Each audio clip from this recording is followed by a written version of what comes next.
ามแยกพาเพลินบรรยากาศดีวิวธรรมชาติเหมาะแก่การนั่งพักผ่อนเป็นแบบหมู่คณะหรือจะมากันแบบครอบครัวสามแยกพาเพลินมีอาหารแซ่บๆไว้คอยบริการทานตลอดเวลาราคาก็ถูกแสนถูกบรรยากาศติดหนองป่า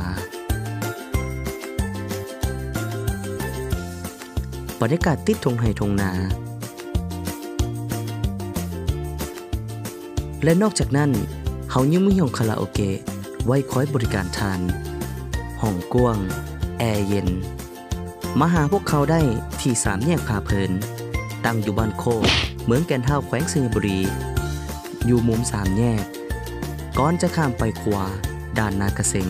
โอเค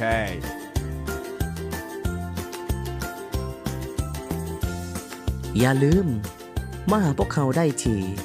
สามแยกพาเพลินเจ้าของห้านใจดี